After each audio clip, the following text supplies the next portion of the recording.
It all came to light accidentally, as such things do.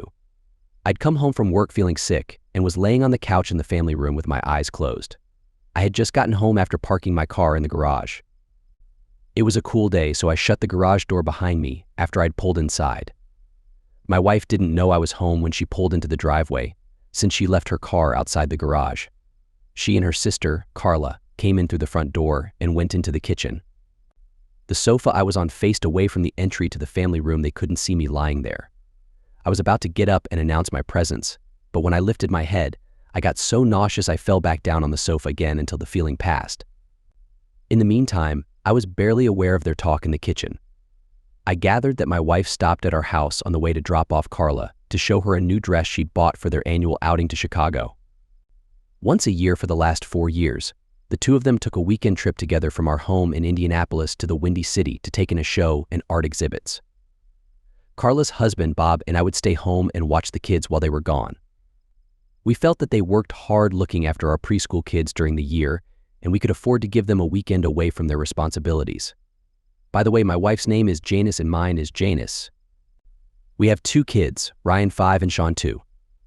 Janice and I have been married 7 years, and I am a middle manager in a large logistics company. We manage to live reasonably comfortable on my salary. My wife is a very attractive woman and has worked to maintain her figure after 2 kids. I thought we were the perfect couple, and had the perfect marriage. Carla and Bob live a few blocks away, and we do most things together as families and as good friends. Carla is a slightly younger replica of my wife, and the two are almost inseparable. They have a daughter, Melissa, 3. As I quietly continued to lay there in the family room waiting for my episode of nausea to pass, I could hear Carla exclaiming over the dress my wife was showing her. I drove to a nearby mall parking lot and sat in my car, contemplating what I was going to do. What in the world am I going to tell Bob about Carla and Mark? I needed some legal advice right away to determine what my options were in the event this turned into a divorce. The girls were leaving on their outing in 4 days. I had a lot of ground to cover before then. Chapter 2 plans are made using my cell phone. I called my friend, golfing partner, high school buddy, and personal lawyer, Jerry Matthews, and asked his secretary, Helen, if I could get in to see him as soon as possible. Helen knew me and could tell from my voice that something was wrong, and she asked if I could be in his office in 15 minutes. I responded positively and drove the short distance quickly. When I entered Jerry's office, Helen took one look at me and exclaimed, "Jim, you look awful." "I've just received some bad news, Helen, and I think I'm coming down with something. Is he available now?" "Yes, go right in," she told me, wringing her hands in distress as she looked at me. I rushed past her and knocked once before entering Jerry's office. Jerry stood up as I entered and waved me to a chair in front of his desk. "Goodness, Jim. What's up?" "You look terrible." "Jerry, I've just been hit with a double whammy. One I think I'll recover from, and the other is uncertain at this time." "Tell me about it," he said, sitting down.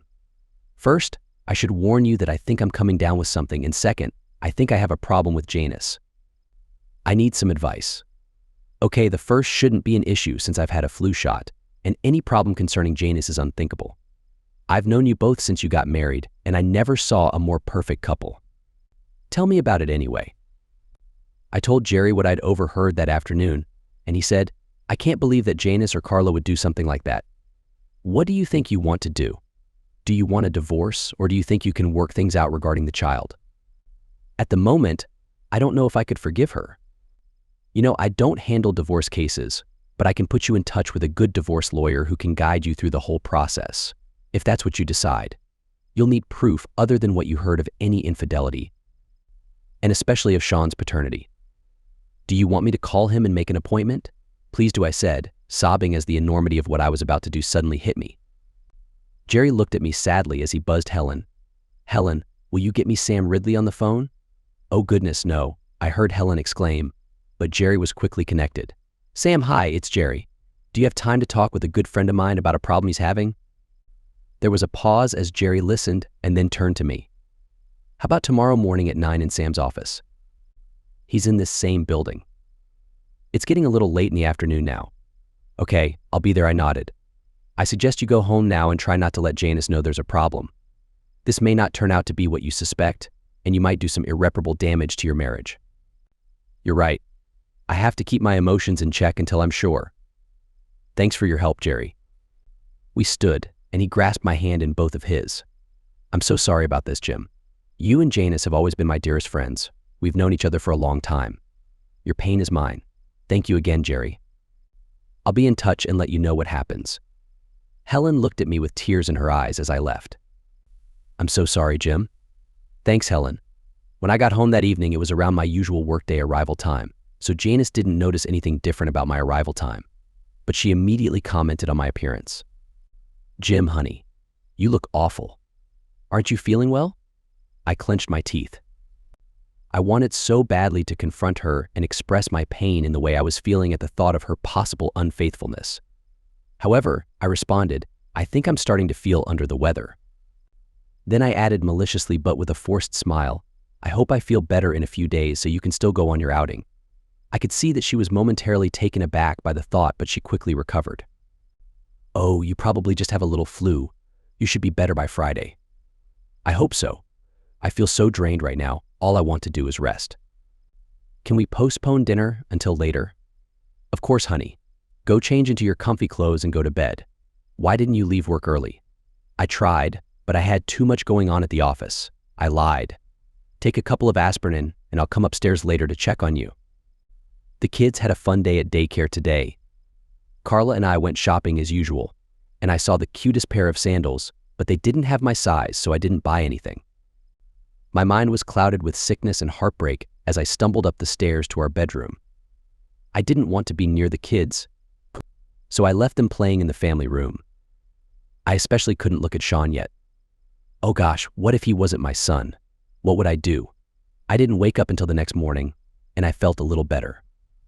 I determined it was just a 24-hour flu, but the sudden recollection of what I had heard the previous afternoon left me feeling depressed. I looked at Janice sleeping next to me, and she looked so peaceful and innocent that I had a hard time imagining her with another man. But I knew I had to prepare myself for that possibility. I went into the bathroom, took a shower, and then dressed for another workday. I had a cup of coffee and left the house before Janice came downstairs. I heard her upstairs with the kids. They always managed to wake up early, but I still couldn't face them yet. I had breakfast at Denny's and then arrived at work early. I attempted to focus on my tasks for a while. Around 8:30, I went to my boss and informed him that I would be taking a couple of hours of personal time that morning. He simply nodded in acknowledgement before asking, "How are you feeling this morning? You didn't look too well when you left here early yesterday." "I'll be fine, Jack.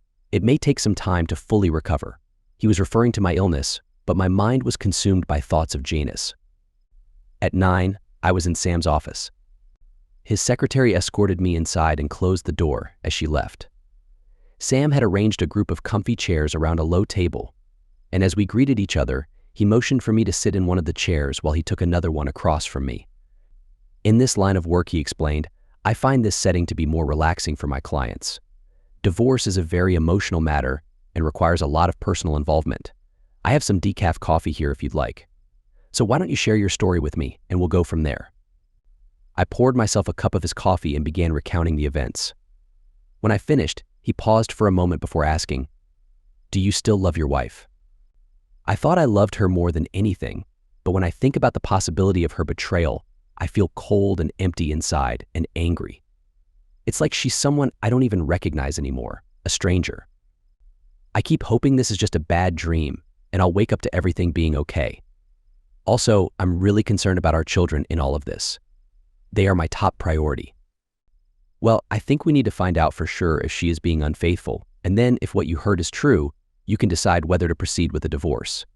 We'll need to hire an investigator to check on your wife's activities in Chicago this weekend. It might be a bit costly, so I suggest getting your brother-in-law involved to help with expenses. It seems like if it's true, we can accomplish two things at once. Then, I believe we should also conduct DNA tests to confirm the paternity of your children. I recommend your brother-in-law does the same, but you can discuss it with him when you see him. We'll need to schedule another meeting with him present. I don't want to involve Bob until after our wives go on their outing. Right now, it's difficult for me to communicate with Janice normally. I can attribute my peculiar behavior to the flu, but if I tell Bob and he starts acting strangely towards Carla, they may suspect something. All right, that makes sense. Can you provide me with your wife's itinerary so I can pass it on to the investigator? I'll need the name of the hotel too, and it would help if you know the room number they usually reserve. I think they do reserve the same room every year, so I'll gather that information along with any other details of their plans. I assume they will be flying to Chicago, but do they usually drive? They fly and use taxis or shuttles once they arrive. Okay, that will make it easier to keep tabs on them. Next, we need to address your finances. Do you know what I mean by that? I have a general idea. We need to safeguard your assets. Right now, we have to assume that what you heard is true. Wherever your wife has access to joint accounts, credit cards, and so on, we need to think about changing beneficiaries on your insurance policies to your children. It's been known to happen that when one spouse becomes aware of an impending breakup, they drain all accounts. You can always change it back if there are no issues. You can even be generous with the joint checking account so she has enough to get by until she finds a job or a new place to live. I'll leave that decision up to you. When you talk to your brother-in-law, you can also give him a heads up. When we sit down to negotiate a divorce settlement, we can work on dividing both your assets. I'll start taking care of that today. That's it, then. I hope this turns out to be a false alarm for you. But if it turns out what you heard is true, you should be able to gain custody of your older son without any problems. Okay, thank you, Sam. I'll get that itinerary to you by tomorrow. After leaving Sam's office, I went straight to the bank and closed all our joint savings and CD accounts. I transferred the funds to an account in my name only. I left $1,000 in our joint checking account and moved the rest to my savings. Then, I contacted my stockbroker and moved our funds into my own account. He was a bit concerned about what it meant, but I didn't explain further. I wanted to cancel our credit cards, but I was worried that if a charge was declined while they were in Chicago, it might raise suspicion. So, I decided to wait until I heard back from the investigator. I returned to the office and tried to focus on my work until it was time to go home. I couldn't bring myself to eat lunch. I didn't know if it was because of the lingering flu or because of thoughts of my wife. I knew I had to control myself. When I arrived home that evening, I pretended to still be sick. Janice seemed genuinely concerned. Why didn't you stay home today? You really shouldn't have gone to work at all. I didn't want to risk getting you and the kids sick. If you catch it, then you might not be able to go on your outing with Carla this weekend. I waited for her reaction. You might be right. Maybe you should sleep in the spare room tonight, or until you feel better. That way, the selfish witch could ensure that her weekend of rendezvous with her lover wouldn't be interrupted, I thought. It was going to be very challenging to keep her from suspecting anything over the next few days. I managed to eat some dinner, and instead of joining her to watch TV afterwards, I went to the computer to check my email. While I was there, I thought I'd check her emails too. I discovered that she had changed her password, but after some trial and error, I figured it out. Her new password was Sean's name and birth date. When I opened her account, I hit the jackpot. There was a string of emails from someone using the username RNDIM. I copied them into a new file to print later and read a few to confirm my worst fears proof of her infidelity. This must have been how they communicated to arrange their weekend. They might also be using the telephone while I'm at work. Most of their plans were already set, so I didn't expect to discover much more by tapping the phone line now. The emails would serve as sufficient evidence. Now I just had to wait. Chapter 3, the weekend the next day. I faxed a copy of the itinerary to Sam and tried to continue with work as usual. However, it was difficult. My boss and secretary could sense that something was wrong, but they didn't say much other than asking if I was still feeling ill. I simply mentioned that it was taking longer to fully recover and continued working. After reading Janice's emails from R&DM and making copies, I mailed them off to Sam. I now knew that they had been meeting on this annual outing for 4 years. Randy and Mark would register under their own names in one room, while Janice and Carla would book the adjoining room. They reserved the same rooms every year, so I provided Sam with the room numbers as he requested. I also discovered that Randy and Mark were married and lived in Milwaukee. They attended the annual Chicago Boat Show during the same time every year, leaving their wives at home to care for the kids. Finally, it was Friday. Janice and Carla would be heading to the airport around noon in Carla's car and leave it there until they returned on Sunday. I got up and went down to the kitchen. Janice was there, already having prepared the coffee and cooking a bacon and egg breakfast. Usually I only had cereal, so I thought this was something special. I wanted to make you a nice breakfast before I left. I've been worried about you. You haven't been eating well all week. The flu must really be hanging on. Thanks, Jan. I look forward to it. I gave her a friendly hug. She seemed pleased. Don't forget to be home by noon today, as you'll have to start your babysitting duties so we can get to the airport. No, I haven't forgotten. I grumbled back, momentarily forgetting the need to stay in control. But the pressure of my thoughts regarding what she planned to do this weekend was getting to me. What's the matter, Jim? Are you mad at me for some reason? No. I was just clearing my throat. Must have been something stuck. I replied as I smiled in what I hoped was an innocent response. She looked at me strangely for a moment, but I kept my face relaxed and attentive as she resumed her chatter. After breakfast, I put my suit jacket on, grabbed my briefcase, and headed for the garage. Aren't you going to hug me goodbye before you go? She asked, looking at me strangely again. I decided I had to go all out here or she was going to suspect something, so I turned, dropped the briefcase, took her in my arms, and hugged her. My stomach was feeling queasy, but I suppressed it as I tried to convince her of my unwavering love and faithfulness. It must have worked, because when I stepped away, she said, "Wow, honey. Maybe you ought to stay home this morning, and we'll have a special Sunday activity today." I'd like to, dear, but if I'm going to take a half day off, I need to get to work. I gave her another hug, grabbed my briefcase again, and proceeded onto the garage.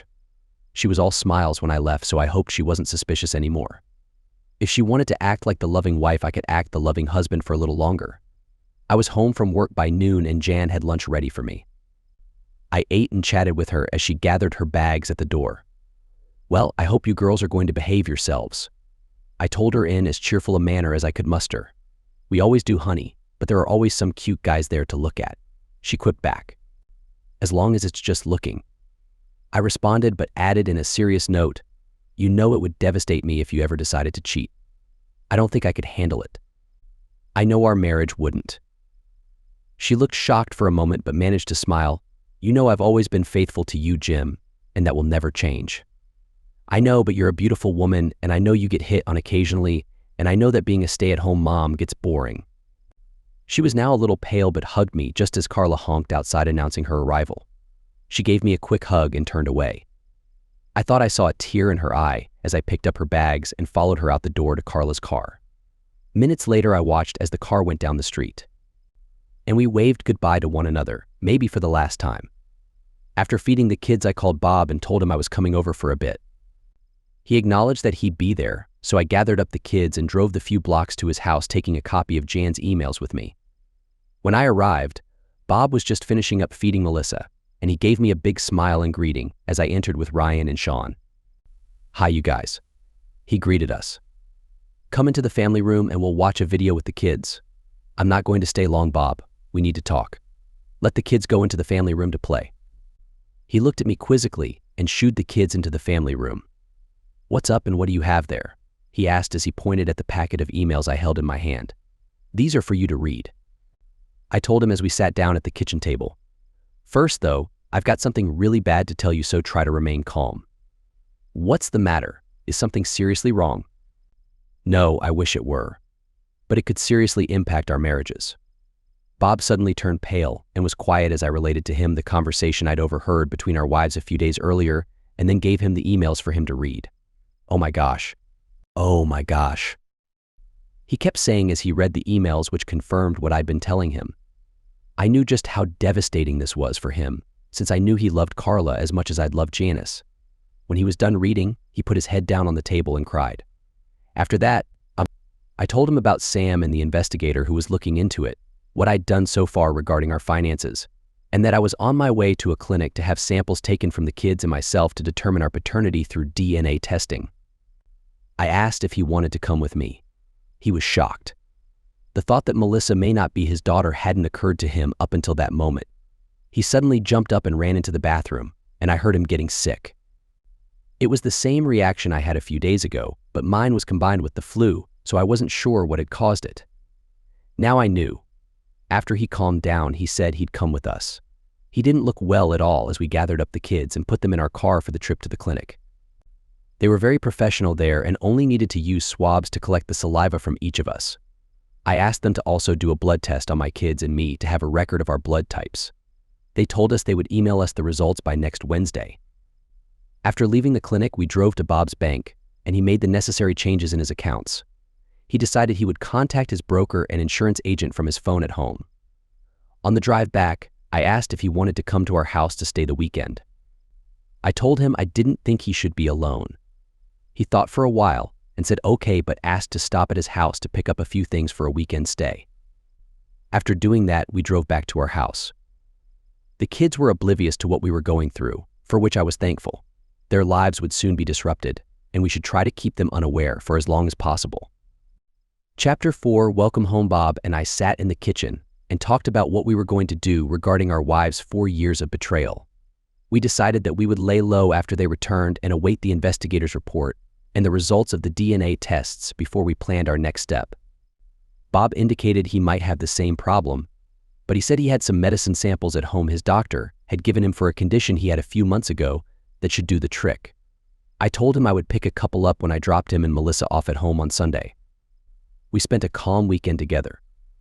Jan and Carla called each evening, and we acted happy to hear from them. They were pleased that Bob, Melissa, and I were spending the weekend together.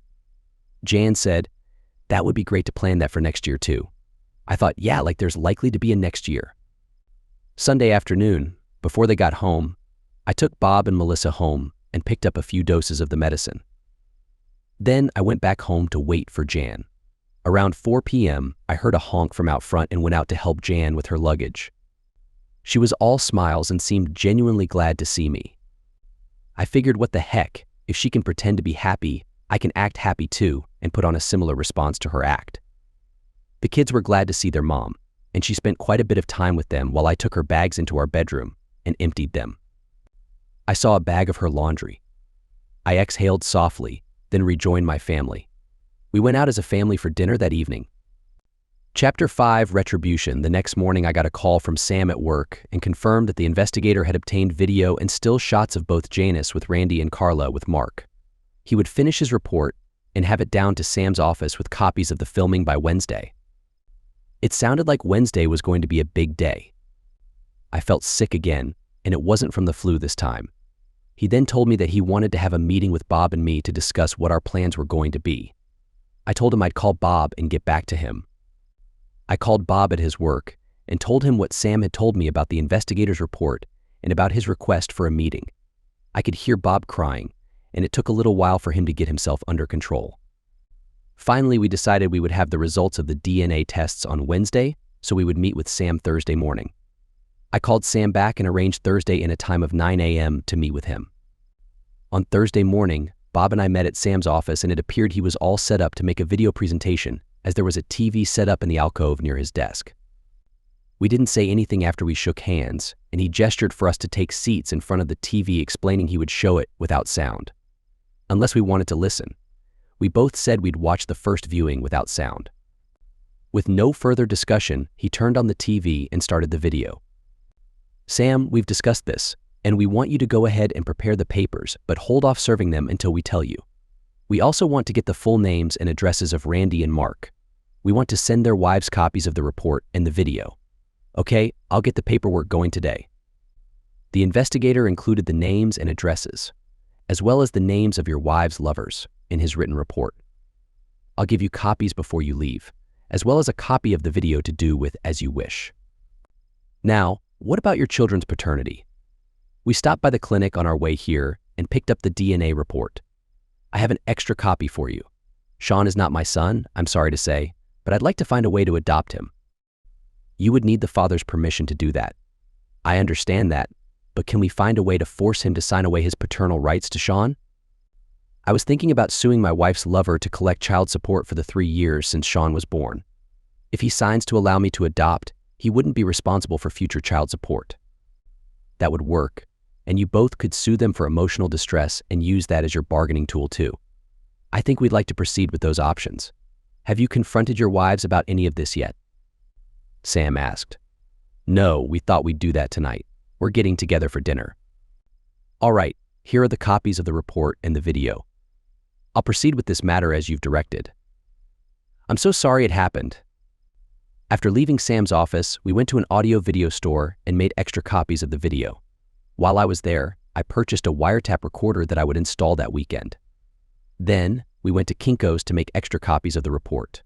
We bought large shipping envelopes, addressed them to the wives of Randy and Mark, and then sent them via overnight delivery to their homes in Milwaukee. A brief handwritten note was included in each envelope explaining who we were and how to reach us or Sam if needed. Back at my office, I explained to my boss that I was going to take a few days of vacation, starting the next day to take care of some things at home. My work was up to date, and my staff knew how to reach me while I was gone, so he didn't have a problem with my request.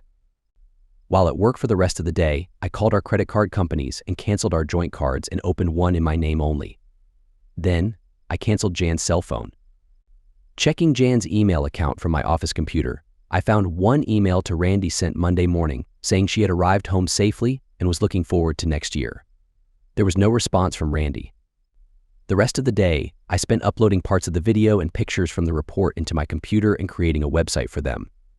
I added more information on times, dates, etc. As well as a copy of the report on mine and the children's DNA tests. When I finished, I hid the results under a secured file and left for the day.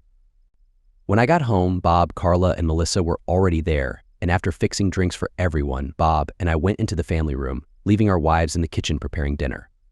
"Is everything ready?" Bob asked. "I just need to load one of the videos into the player so we'll be ready after dinner." I got up and retrieved a copy of the video from my briefcase and loaded it into the DVD player. Then, I went back and sat down and raised my glass to Bob. He returned the gesture.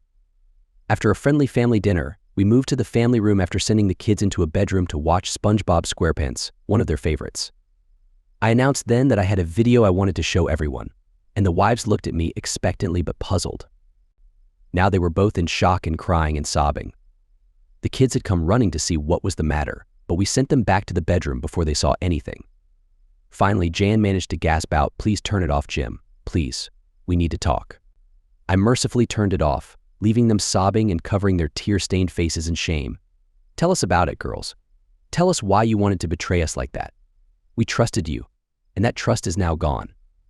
How do you plan to regain our trust? You broke your wedding vows, and how do you make amends for that? I don't want to hear any 'I'm sorry' or 'I can explain' nonsense because nothing you can say will ease our pain. We just want to know how you plan to earn our trust again, or our marriages are over and we will get a divorce. With these videos, we will get custody of the children, and you will receive minimal financial support from us. So if you think your marriages are worth saving, tell us how you plan to regain our trust." "I don't know. I don't know," Jan cried, looking at me with pleading eyes. "You are my love. I thought it was just an innocent friendship once a year, no one would be hurt. I am your love, am I? Would someone who professes love for her partner deliberately go out and get emotionally attached to another person? Tell me that, my love." "Oh God, you know." Jan screamed and went into another fit of crying and sobbing. Carla was still crying, but she was looking at her sister with empathy. "Bob, I suggest that you take Carla and Melissa home and work on your own marriage. Jan and I have a lot more to resolve than you do." Jan stayed huddled on the sofa in a fetal position, crying and sobbing in deep distress as I saw Bob and his family to the door. Carla turned her tear-stained face with her makeup and mascara running down her face away from me as she left. I didn't even acknowledge her as I gave Bob a brotherly hug in parting. I returned to the family room and told Jan, "I'm taking the kids to my folks for the night. I'll be back in about half an hour, so you've got that time to figure out what you're going to do to make up for your mistakes, or whether you think this marriage and access to the kids is worth it. The only reason, and I repeat, the only reason I'm considering letting you stay is because of the kids. I will not give up Sean. He is my son as far as I'm concerned. They both need a parent, and you are still the best candidate for that job. If you decide you want a divorce, I will make the proof of your actions public knowledge, including to your family, friends, and our community. You will no longer have a life in this community. Think about it." She didn't acknowledge me, but continued crying even louder. I bundled up the kids with their pajamas and toothbrushes and drove off to my parents' house. They lived about 15 minutes away and were surprised to see us. But I explained that Jan and I wanted a little privacy. My dad winked at me and said, "We understand, son. Take as long as you like. You don't look very well, though." "I'll be okay, Dad." I arrived back home and the house was quiet. Jan wasn't in the family room, so I headed for our bedroom. I found her there gathering up her personal belongings and moving them to the guest room. I just looked at her and said, "Well?" She looked like death warmed over and continued sobbing as she tried to gasp out, "This marriage, you, and my kids are more important to me than anything in this world. I'm not going to say I'm sorry for what I did, nor am I going to try to explain it because you asked me not to do that. Why I allowed myself to get emotionally involved with him, I can't explain it even to myself. I will stay if you will let me. I realize I have to move out of our marriage bed until you see fit to want me back. I will not withhold my affection from you. You can have me any time you want. I know you can have revenge on me by dating someone else, and I can't stop you. It will hurt me as deeply as I have hurt you. I will do anything you want, agree to any conditions you want to make in order to stay here with you and the kids. I realize that if I decided on a divorce, it would be the end of me. I thank you for giving me a chance to redeem myself." That was quite a speech, Jan. You may not realize yet the conditions I'm going to need to allow you to stay here, and you may eventually want to leave. But I want revenge so bad I can taste it. Since I found out a mere 10 days ago, I've been living in torment, but your torment may take years. I hope you considered that. I have, Jim. I will give you my conditions tomorrow. I told her and then turned and went back downstairs. Later, alone in bed, I could hear her sobbing most of the night in the guest room. I wanted to go and comfort her.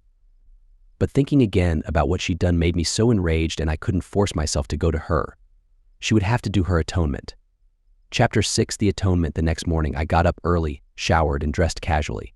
It was Saturday, and we were having the family over today. But I wanted to sit down and write out the conditions of our new agreement in black and white so I could get Jan's agreement when she got up.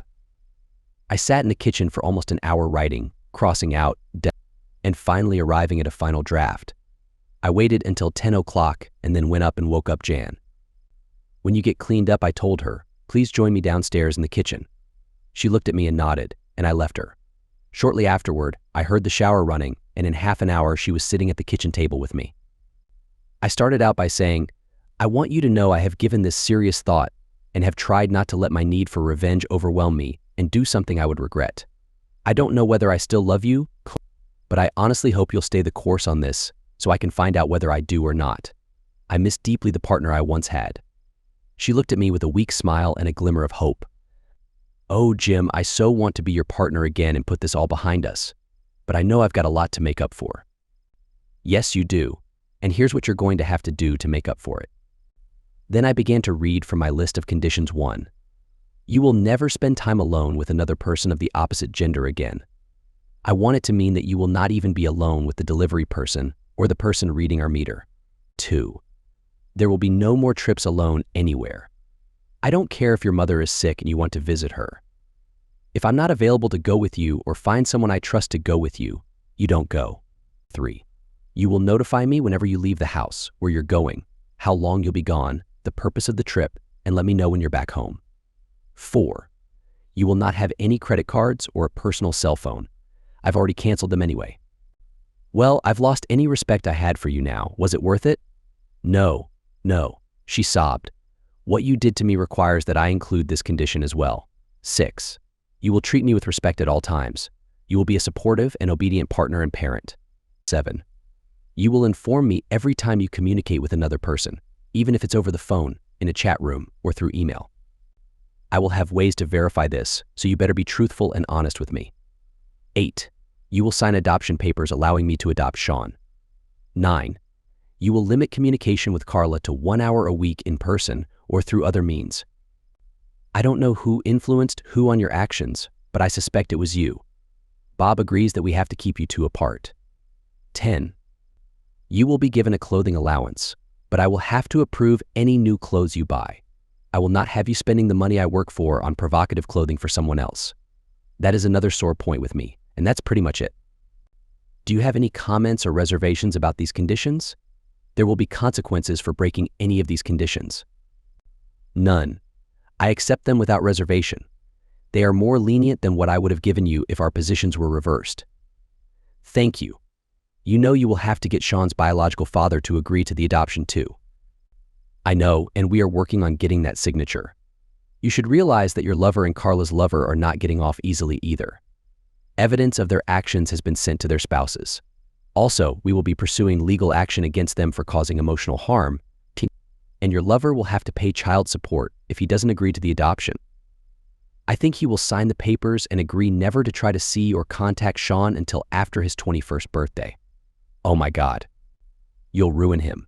You should have thought about the future consequences when you got involved with him and had his baby. She closed her eyes. It was just so easy. We didn't think about the consequences if we were caught. But you were.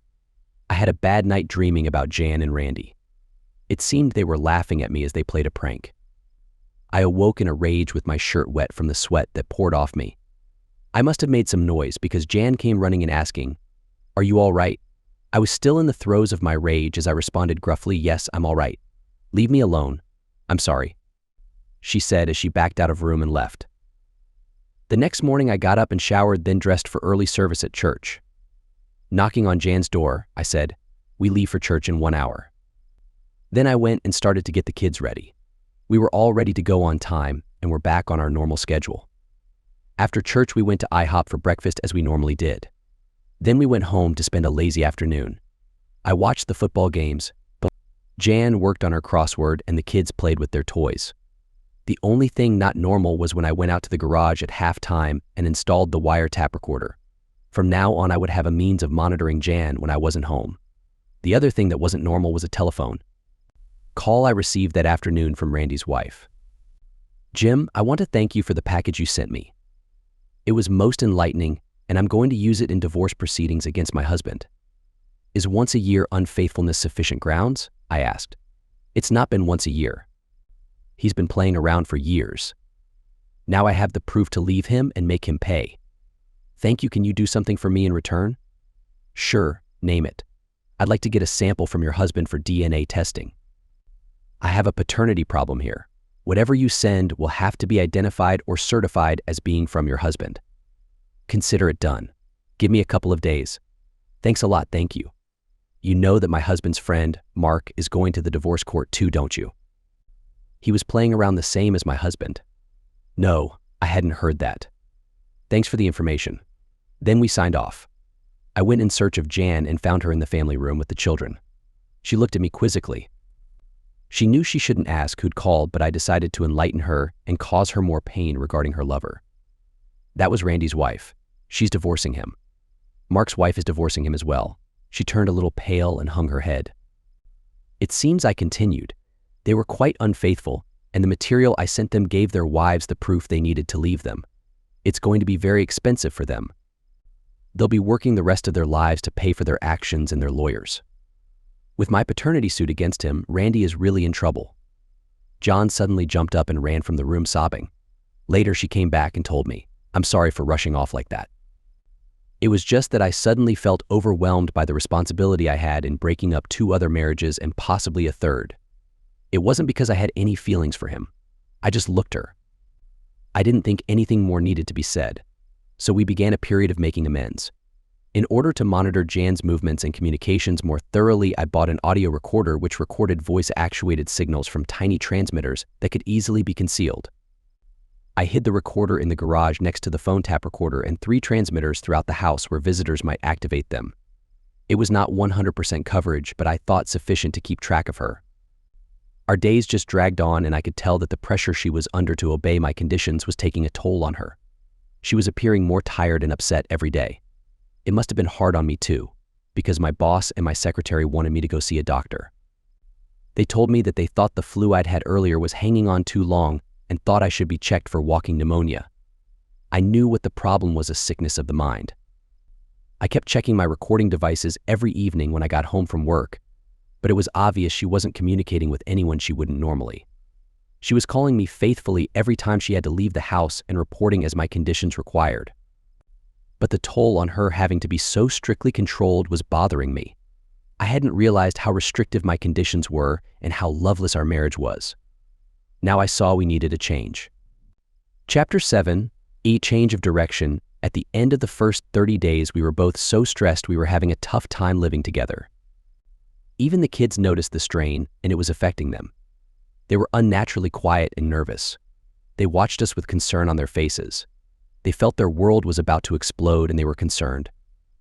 Watching them, and Jan was tearing me up. My conditions and need for revenge were destroying the marriage and family I was trying to save. Finally, on a Sunday afternoon, while the kids were outside playing in the yard, I took Jan by the hand and took her into the family room. "We have to talk." She looked apprehensive as I pulled her down on the sofa next to me. I turned to her and hugged her, and I said, "I love you." She looked at me expressionless for a moment and then broke down and started to cry. I took her in my arms and let her cry on for quite some time. There was no hurry about this. I was looking at the rest of our lives. If we didn't make it here, we weren't going to make it at all. Finally, she stopped sobbing and pushed herself back from me and looked at my face.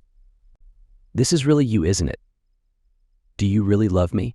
I can't take it if you're not being honest with me." "I love you, Jan. I can't keep going on like this. I'm watching you fade away a little every day, and I suddenly realized I can't live without you. The kids are hurting too. I've given it a lot of thought for the last few days to try to assess my feelings toward you. For a long time, I've felt so empty that I didn't think I loved you anymore. I just wanted to keep going for the sake of the kids, but it's becoming obvious a split is coming if I can't forgive you and get over your affair, and especially Sean not being my son. I want you to know that I may never be able to forget what you did, but I can try to forgive you. When I made that decision to forgive you, I suddenly felt better about myself, and the reason was my love for you. I don't know whether that makes sense, but I hope it does. Oh, Jim, I never thought I'd ever hear those words from your lips again. I think I understand your reasoning, and I know it was hard to make your decision. You will never regret it, my darling. I love you so much. I wanted you back with me so many nights." The kids suddenly came inside, and we had to break off our emotional embrace. We looked into one another's eyes as we separated. I saw nothing but love and a promise there. We realized the kids were standing there looking at us. When they saw us smiling at each other, they suddenly began to climb all over us, giggling and laughing. We were a family again. Epilogue: our happy family activities grew as our love grew. The conditions I had imposed on her were quickly forgotten. I had regained my trust and respect for her, but sometimes late at night I would wake up screaming at the memory of that time. Jan knew what caused the nightmares and held me and gently comforted me until I went back to sleep. Wherever she went by herself, she made sure I knew where she was and what she was doing. She knew my fragile mind could not tolerate any doubts as to her faithfulness. I eventually settled with Randy on the issue of child support and used the money to establish a college fund for our sons. He was more than happy to sign the adoption papers and relinquish the responsibility for further support. We resolved the alienation of affection suits and received enough funds to pay Sam and the investigator. Bob and Carla remained together, and ultimately we regained our old friendship. We have many happy times together again. Our wives never mentioned going away together again on any outings. Our assurance of their continued faithfulness lies in safe deposit boxes in mine and Bob's name only. Copies of the video and the report are safely hidden away there awaiting possible future action. I still keep the internet site in my PC at work, requiring just a push of a button to access it. Our wives have never asked about the evidence of their unfaithfulness, but I think they know it's still around.